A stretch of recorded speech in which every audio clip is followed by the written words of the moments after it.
Ah, dreams. We all dream when we're asleep. Sometimes we remember our dreams and sometimes we don't. But what lies behind the mystery of dreams? We will explore that. Dreams have always mesmerized us by their sheer mystery of paradoxes, at times reflecting deeper truths, at times seeming to be like nonsense, and all intermeshed like a snowball. Psychologists, poets, romantics, all talk about dreams. Let's dig deeper. A dream gives us a glimpse into what is going on behind the curtain, under the dashboard, into our inner subconscious or superconscious psyches. So please join me as we discuss the Kabbalah of dreams and learn about a dimension of yourself that often remains concealed on the surface level. Hello, Simon Jacobson here. We will be speaking about the Kabbalah of dreams. This program is dedicated by Seth Yakatan in honor of his beloved mother, Chaya Bas Sarah's yahrzeit on November 22nd. Dreams. Dreams from the beginning of time and history have always mystified us. What is a dream? Many dreams we don't even remember. We just remember something happened. And those that we do remember are often entangled, embedded, concealed with all kinds of paradoxes. Where do they come from, these dreams? And what do they tell us? What do they teach us?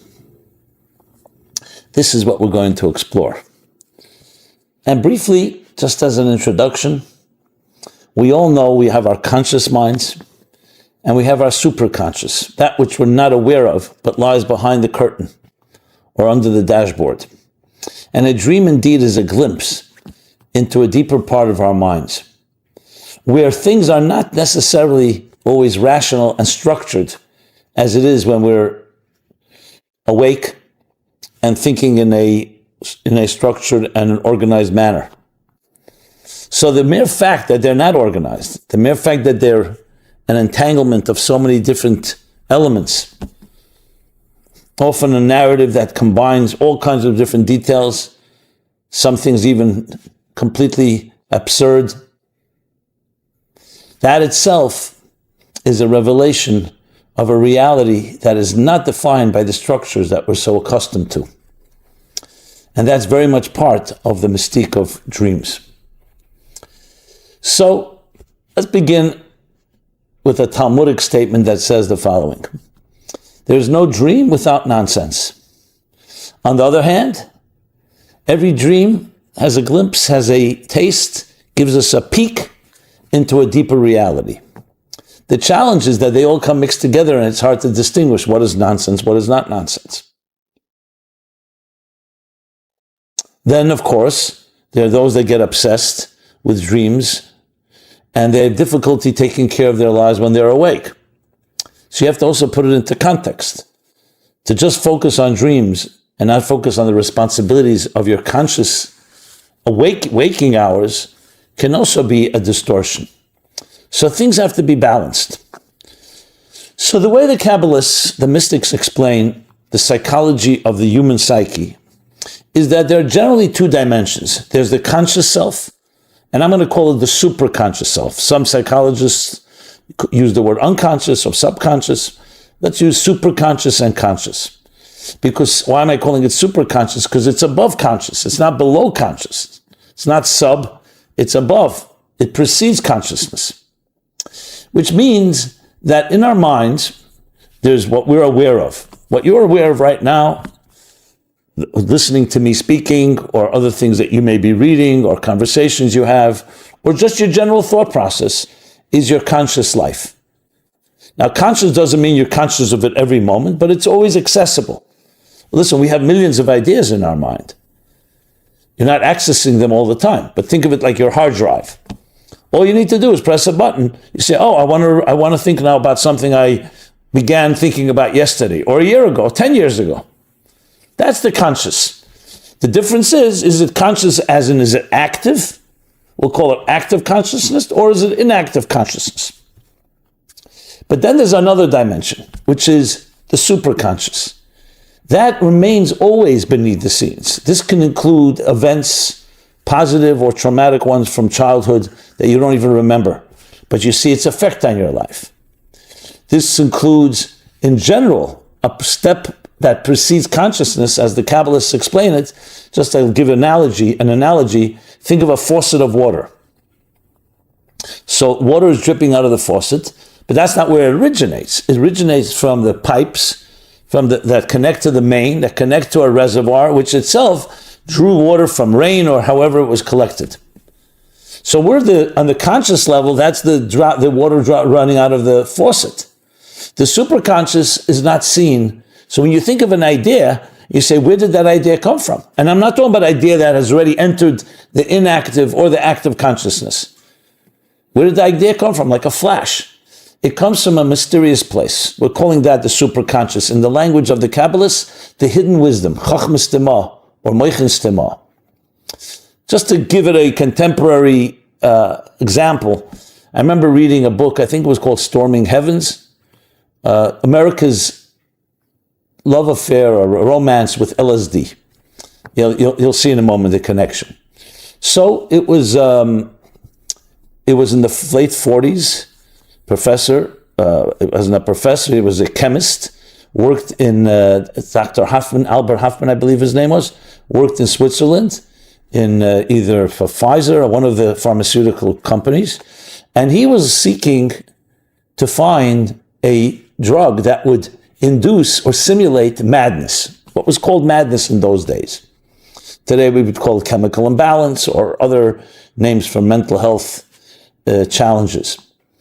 He was looking for something, and he was trying to create a synthetic drug that would induce it. Now, you couldn't just experiment on anybody, so he experimented on himself. And what he did was, because he didn't know what would happen, he was always at risk. He may take something that would really kill him. So he had a tape recorder, wherever, both in his lab and in his home, as well as notebooks. So in case something was happening, some type of shift of consciousness, he would immediately record and write notes as long as he was conscious. So that way, no matter what happens, there'd be a record of what took place. Well, long story short, he experimented, and he finally came with some type of chemical combination, which would later be called LSD, which is an acronym for the chemicals that he had mixed together. And he was going home for lunch, when he had ingested this chemical, this synthetic, and he was riding on his bicycle in Switzerland, and the way he documents it is that he was riding on a bicycle in a very beautiful, hedges were on both sides. It was a path that went with many, many trees and hedges, and he was going home. As he was riding on his bicycle, he suddenly feels some shift. He looks around, and the hedges are beginning to pulsate. And he looked at the sky, and the sky began to change colors. And slowly he was having this first psychedelic experience, which he didn't know at the time what it was. Basically seeing things in colors and sounds and everything being exaggerated and amplified. And he was like completely blown away. By the time he got home, he was in a stupor, he was in a state, and he turned on the recorder and took notes, whatever he was capable, and then he passed out. But then he was revived. This was the first LSD experience, acid trip. Now, what he wrote down was, and I don't recall the details, was that to him, this was a peek into the superconscious. He didn't use the word superconscious, where things melt and do not have the regular structures that we're usually accustomed to. An example I gave earlier about the faucet.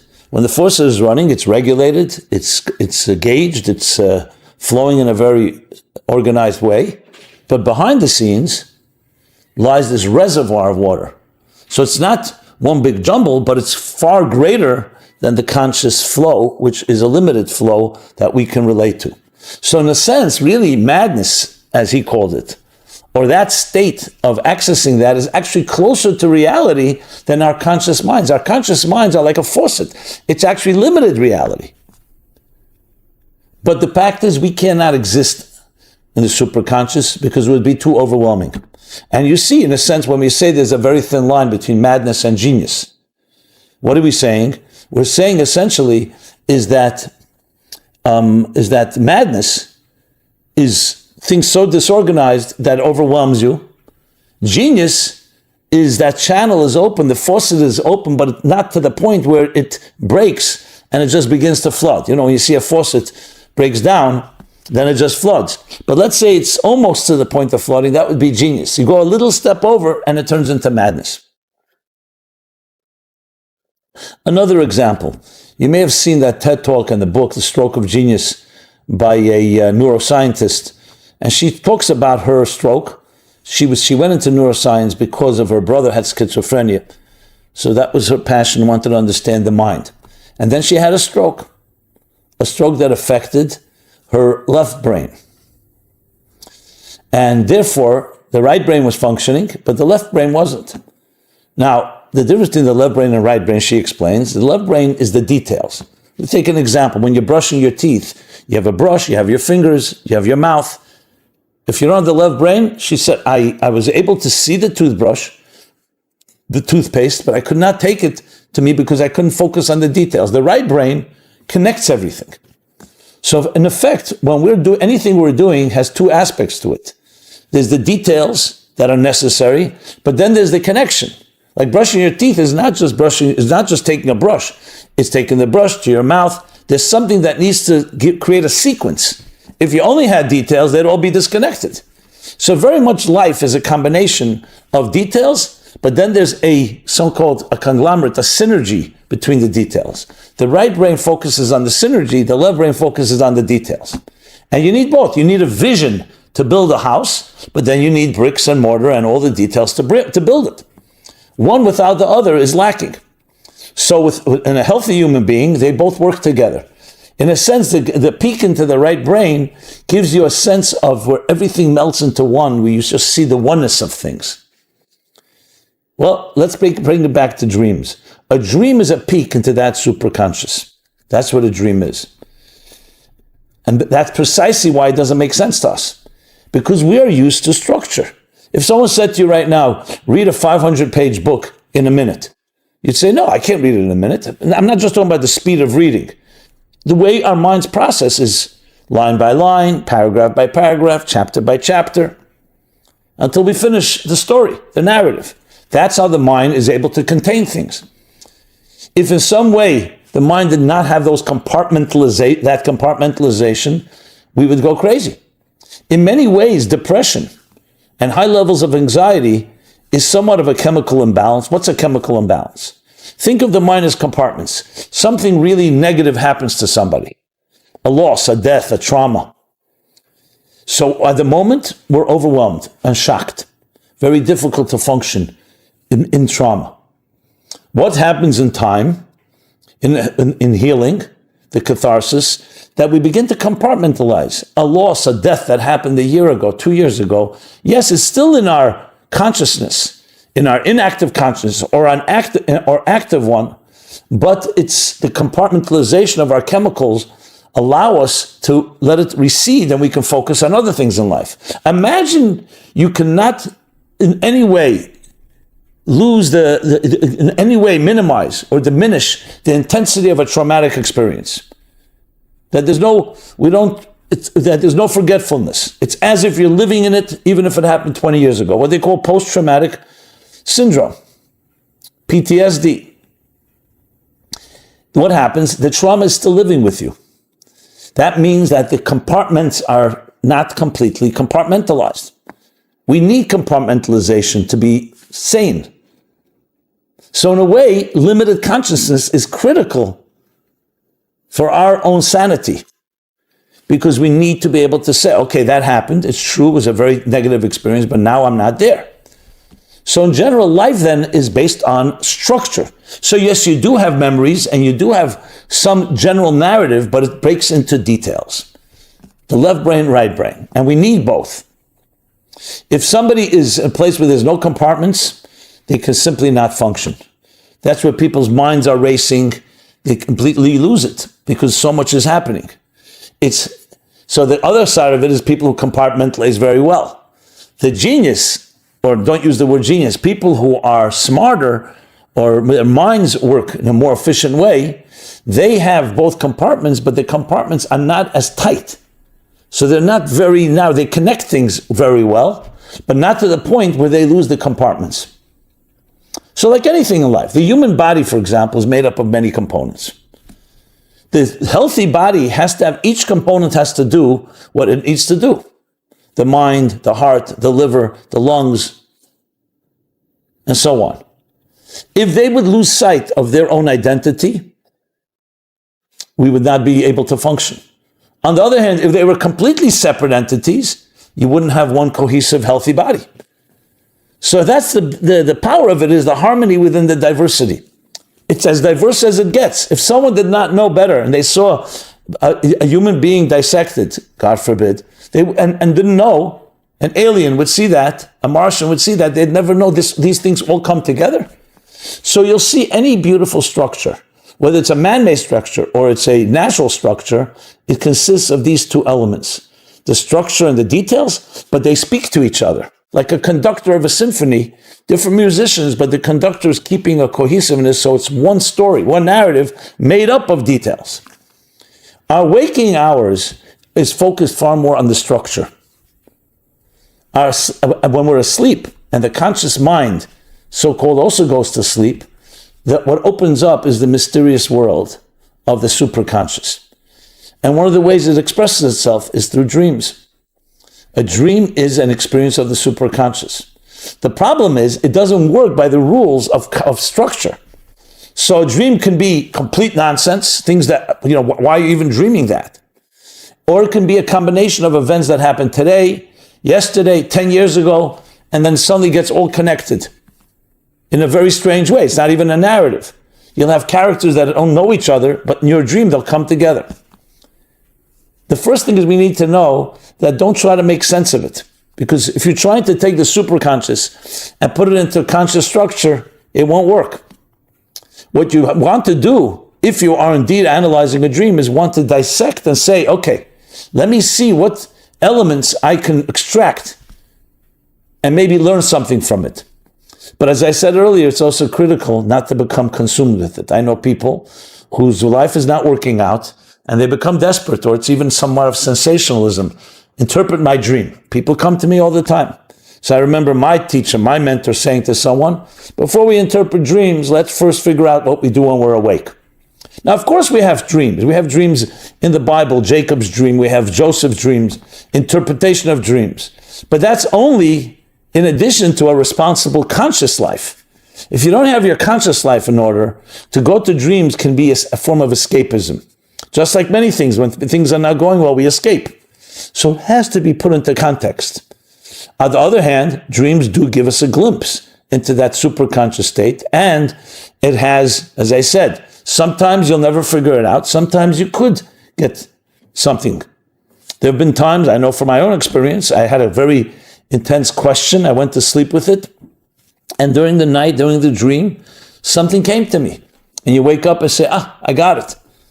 Now, it's not necessarily in a very structured way, as I said. It's like it can be completely enmeshed in a million other things that are going on. But some glimpse, something came from a deeper place. And in truth, the Talmud also says an interesting thing, that a person dreams at night about what they think by day. So if you focus on something by day, it's likely it'll appear in the dream. It's not always the case.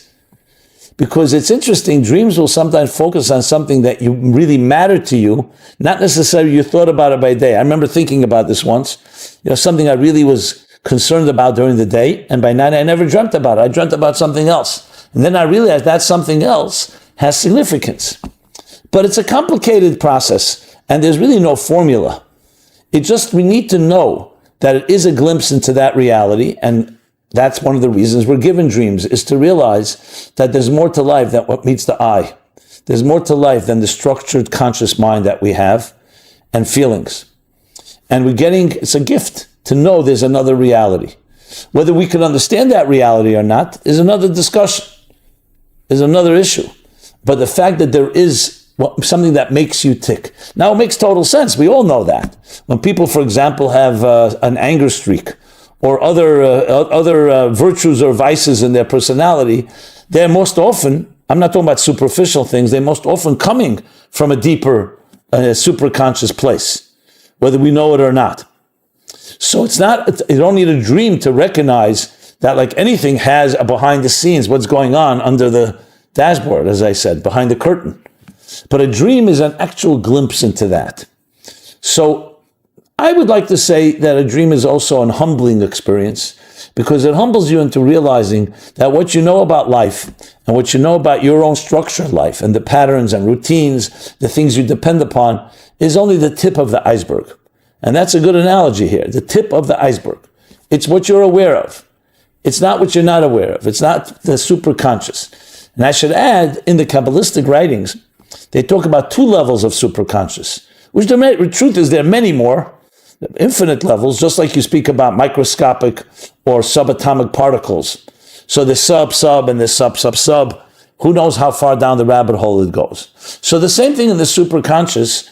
There's the superconscious, the superconscious. So superconscious, I talked before about active and inactive consciousness. There's also, in a sense, an active superconscious and a completely fundamentally concealed superconscious.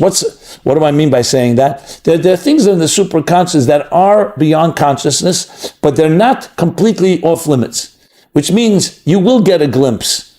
They will emerge. They may take effort. With effort and with a certain commitment, you're able to draw from there. That's why a person who really struggles and exerts themselves can open up the channels of the faucet, and more flow of ideas will flow in from the superconscious. But then there's a level of superconscious that really remains beyond conscious altogether. And that's the way it should be. Now, of course, there's a desire, a temptation to want to taste it, but it's like the very fact, as soon as you become aware of it, it's no longer there. Like mercury. That is why when Moses asked God, show me your face, show me your glory. And God says, you cannot see my face and live. But I will show you my back. I will show you a dimension that you could contain. But the dimension that's beyond, the only way you can experience it is by not looking. So it doesn't mean you don't experience it, but you have to get yourself out of the way, because I want to own, like conscious mind, I understand something. The superconscious is really, there's no I. And that's really the purpose. That's why I called it humbling. It teaches us humility, that it's not just about you. So let's talk a moment about intelligence in that way. Most people see the mind as being our most powerful asset. I understand things. I'm able to process, evaluate, and come away with some conclusions. Maybe I can build a business and make money. I can innovate. That's what the mind is. And it's a very powerful tool, a very, very powerful tool. However, there's something else about intelligence that many of us don't focus on. It's not an end in itself. Intelligence is here to help us reveal a higher truth. Keep that in mind. It's not just you're a smart guy or smart woman and you're able to innovate, and then whatever the benefits you get from that. Or you just are able to see things more than others because of your intelligence. But it's about experiencing a higher truth. So in a way you can say, I understand something, or the idea is understood. Is the idea capturing me, or am I capturing the idea? Do I own the idea, or does the idea own me? So there's one level where I understand, and then there's another level where you get lifted and absorbed into understanding. There's an expression by the prophet Isaiah. He says that in the future it will be a world filled with divine knowledge as the waters cover the sea. Think about it. The waters cover the sea. Knowledge is compared to water, but you can have water on land. That's like conscious intelligence. When the waters cover the sea, means the waters are dominant and the seabed is not seen.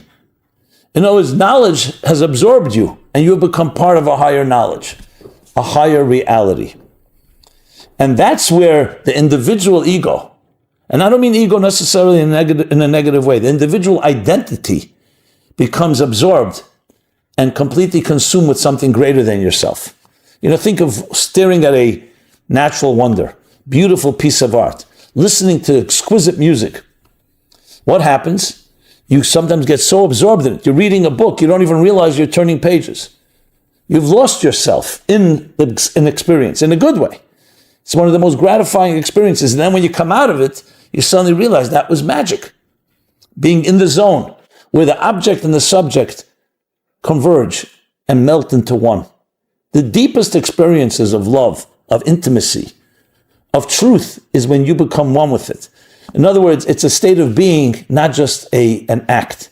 It's a noun, not just a verb. So love can be a verb. Sometimes they say, I'm not sure who coined it, but I use this a lot. Love for men is often an action. And for a woman, it's a state of being. The highest level of experience is when it becomes a noun. You become one with it. Not just you're experiencing it. So let's say you're looking at the Niagara Falls, or you're looking at something beautiful. So you can be like a journalist looking at it and saying, wow, that's great, and and at the same time observing yourself experiencing this. Or you can become so absorbed you don't even notice. You can't even talk about it. You can't even document it because you have lost your own individual identity in the experience. That is what the superconscious is ultimately like. So dreams in that sense are a bridge that help us a glimpse into there. And when we work on it, and real work, not just the dream and dream interpretation, we actually can expand our conscious channels, our conscious faucets and structures to be able to allow in deeper states of superconsciousness. But to do that effectively, you can't just go there with the same identity as you are on the conscious level, because on the conscious level, everything is, as I said, compartmentalized. To enter that place, you need to really lose yourself, like surrender into the experience. Now, surrender, many people don't like the word, it sounds like weakness, but here I mean surrender in the beautiful way, where you essentially suspend your own self in order to experiencing something greater than yourself. That's truly when the mind is at its best. So yes, there's an intelligent part of the mind that understands, it analyzes, it evaluates, it reflects. It connects ideas. It innovates. But then there's the higher level of intelligence, which is where you're seeking a higher truth.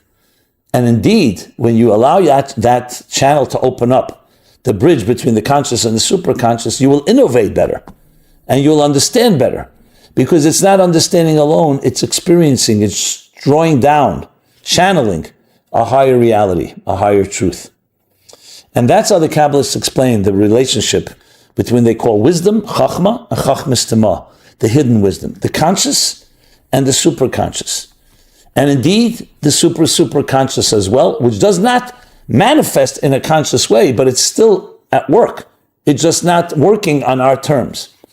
So in a way you can say the conscious is on our terms, it's compartmentalized, it's structured, I understand it.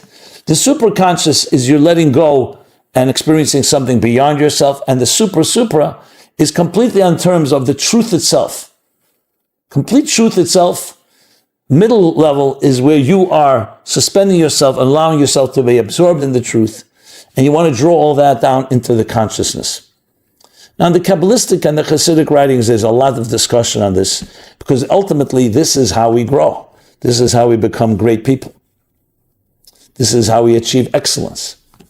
But as you see, it's a journey, and dreams are one part of it. They're giving us a glimpse. It's like giving you a peek, a sneak peek into a world that's beyond our regular structures. And sometimes we could find some meaning in it and interpret it, and many times we can't. But that's fine. Even if you can't, it's also a peek. And maybe it's just the humbling fact that there's another reality that you don't understand. Nothing wrong with that. It's like standing on a mountain where you're no longer on a plateau or in a valley, and you see a vast horizon beyond your scope. You look into the sky, into the heavens, solar systems, beyond solar systems. Richard Feynman, the physicist, spoke about the vastness. That vastness itself is a humbling experience. It means there's a reality greater than ourselves. He came to the conclusion that he's wondering why, is there a God? Why would God create so much empty space, or empty so much space that nobody's using? But the mere fact that it exists in such an enormous, infinite way, an infinite expanding universe, that alone tells us that the higher reality, the higher truths are beyond us. And that opens us up to experiencing that. So not everything has to be contained and understood. Sometimes the mystique of something is precisely what you need. And it's the greatest blessing. You try to understand as much as you can, and then you open yourself up and surrender and allow yourself to be absorbed in something beyond you. When you hear a beautiful piece of music, that's what happens. You don't need to evaluate it and dissect it. In many ways, you compromise its very integrity, its purity, when you start doing that. Mystique is something great to embrace. And dreams, the mystique of dreams, open us up to that reality, as do other experiences that open up the door, the hidden door. William Blake said, as the doors of perception are cleansed, when the doors of perception are cleansed, you see everything the way it is. Oneness, infinite oneness. So that is really a mystical concept that goes back into the ideas we're talking about. But we don't just want the infinite oneness, we want the infinite oneness channeled into the finite structures of our existence. So that, my friends, is somewhat of a take on dreams, the Kabbalah of dreams, and how it relates to us in our personal lives. And I want to bless you all to open up those channels, be enriched, and allow yourself to be absorbed into higher experiences. Not everything has to be owned. You know, we live in a fast food society, instant gratification. We want to own everything, acquire things, acquisitions. Some things best experienced, the truest things, truth, soul, love, the higher truths, higher realities are best experienced when we let go and just allow it to emerge instead of us grabbing. You can't pull a flower out of the ground. You have to let it emerge. And there's a process and emergence. You water it, you nurture it, and then it emerges.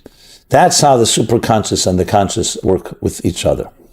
So everyone have pleasant dreams, learn, let it open up those channels, learn from them, and may you experience the greatest vistas of fusing the infinite and the finite.